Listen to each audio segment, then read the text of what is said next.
Animal protein കഴിച്ചാൽ, animal based ഫുഡാക്കി കഴിഞ്ഞാൽ അതിൽ കൂടുതൽ ടോക്സിൻസ്, വിഷസാധനങ്ങളുള്ളത് കൊണ്ട്, ശരീരത്തിന് വേണ്ടാത്തത്, അതിനെയാണ് വിഷമെന്ന് നമ്മൾ പറയുന്നത്, വിഷസാധനങ്ങളുള്ളത് കൊണ്ട് അസ്വസ്ഥതകൾ കൂടിയിരിക്കും. രാവിലെ എഴുന്നേറ്റാൽ വായയിൽ അഴുക്ക് കൂടുതലായിരിക്കും, പല്ല് വെക്കാതെ വാ പുറത്ത് കാണിക്കാൻ കൊള്ളാണ്ട് വരും. പക്ഷേ കംപ്ലീറ്റ് പ്ലാന്റ് ബേസ്ഡ് ഒരു ഫുഡിലേക്ക് വന്നാൽ അത് കുറഞ്ഞു വരും. അതിൽ തന്നെ നമ്മൾ കംപ്ലീറ്റ് റോ ഫുഡിലേക്ക് വരികയാണെങ്കിൽ അത് തീരെ ഇല്ല എന്ന് പറയാവുന്ന രീതിയിൽ കുറഞ്ഞിരിക്കും.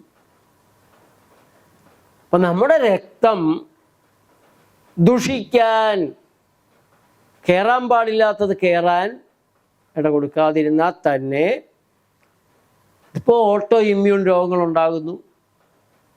അത് ആർത്രൈറ്റിസ്, SLE, ഇങ്ങനെ ഓരോരോ പേരിട്ട് ഓട്ടോ ഇമ്മ്യൂൺ രോഗങ്ങളുടെ ലിസ്റ്റ് അവർ കൂട്ടിക്കൊണ്ടിരിക്കുകയാണ്. ഓട്ടോ ഇമ്മ്യൂൺ രോഗങ്ങളുടെ കാരണം പറയുന്നത് നിങ്ങളുടെ ശരീരത്തിലെ രോഗപ്രതിരോധ കോശങ്ങൾ നിങ്ങളുടെ ശരീരത്തെ തന്നെ ശത്രുവായി കണ്ട് ആക്രമിക്കുകയാണ്. നമ്മുടെ പട്ടാളക്കാർ നമ്മളെ തന്നെ വെടിവെച്ചു കൊല്ലാൻ തുടങ്ങിയാൽ എന്താണ് അവസ്ഥ എന്നുള്ള പോലെയാണ് അതിനെ വിശദീകരിക്കുന്നത്. അതിനെന്തായിരിക്കും കാരണം? എന്തുകൊണ്ടായിരിക്കും ഇവരീ പറയുന്ന വിശദീകരണത്തിൻ്റെ നിലയിൽ ഓട്ടോ ഇമ്മ്യൂൺ തകരാറുകൾ ഉണ്ടാകുന്നത്?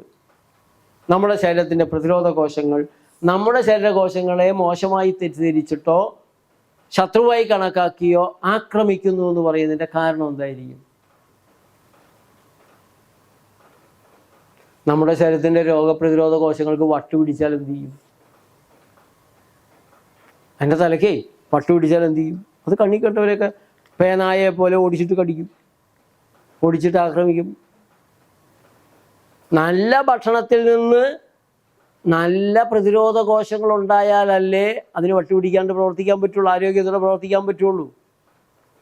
ഈ രക്തത്തിൻ്റെ ആരോഗ്യം, രക്തത്തിലുള്ള T സെല്ലുകളുടെ ആരോഗ്യം, CD4 കൗണ്ടിൻ്റെ, ഇമ്മ്യൂൺ സെല്ലുകളുടെ ആരോഗ്യം എന്നുള്ളത്, ആ ഇമ്മ്യൂൺ സെല്ലും ചാരായം കുടിച്ചിട്ട് ചാരായം നിറഞ്ഞാണ് ഉണ്ടായെങ്കിലോ, ചാരായത്തിൽ നിന്നാണ് ഉണ്ടായെങ്കിലോ, പഞ്ചസാര ദഹിച്ചാണ് ഉണ്ടായിട്ടുള്ളതെങ്കിലോ, മൈദ ദഹിച്ചാണ് ഉണ്ടായിട്ടുള്ളതെങ്കിലോ, തവിട് കളഞ്ഞ പുഴുക്കലരി ചോറ് ദഹിച്ചാണ് ഉണ്ടായിട്ടുള്ളതെങ്കിലോ, ചായ ചേർന്നതാണെങ്കിലോ,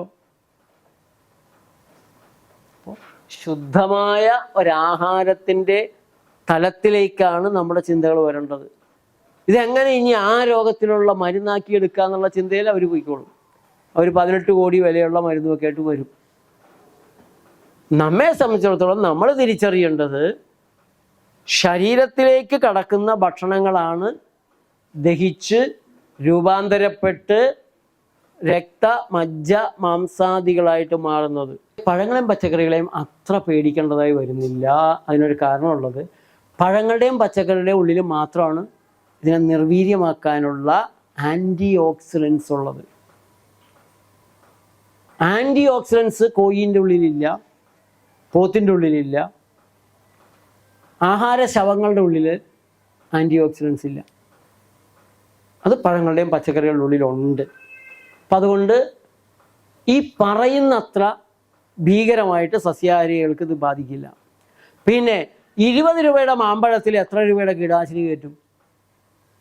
അതേസമയം 800 രൂപയുടെ ആട്ടിറച്ചിയിലോ, ഇറച്ചിയിലും മീനിലും ഒക്കെ വരുന്നത് ഒരു മാഗ്നിഫിക്കേഷൻ പവർ കൊണ്ട് ഇരട്ടിച്ചിരട്ടിച്ച് അതിൻ്റെ തകരാറ് വരുമ്പോൾ പഴങ്ങളിലും പച്ചക്കറിയിലും കയറുന്നതിനെ നിർവീര്യമാക്കാൻ അതിനുള്ളിലൊരു ശ്രമമുണ്ട്. ശരീരത്തിനും ഒരു പരിധിവരെ കഴിവുണ്ട്. പക്ഷേ കീടനാശിനികൾക്കെതിരായിട്ടുള്ള പോരാട്ടം തുടരണം. എല്ലാ വർഷവും ആഗസ്റ്റ് 6 തുടങ്ങി 9 വരെ നമ്മൾ മൗനോപവാസം കീടനാശിനികൾക്കെതിരെ. എപ്പോൾ 1000 പേര് ഉപവാസത്തിനെത്തുന്നോ അന്ന് തുടങ്ങി കീടനാശിനിക്കെതിരെ സമരത്തിന് ഇറങ്ങാമെന്നാണ് ഞങ്ങൾ പറയുന്നത്. അത് ഞങ്ങൾ 19 പേര് പോയി കുത്തിയിരുന്ന് പാട്ടും പാടി പോന്നിട്ടൊരു കാര്യമില്ല. നിങ്ങളെല്ലാവരും കൂടി ഇറങ്ങുമെങ്കിൽ നമുക്കതിനെ ഇല്ലാതാക്കാൻ സാധിക്കും. ആ ഒരു ജനകീയ ആഗസ്റ്റ് 6 തുടങ്ങി 9 വരെ 10-15 കൊല്ലമായി. 100-150 പേരൊക്കെ പങ്കെടുക്കുന്ന രീതിയിലായിട്ടുണ്ട്.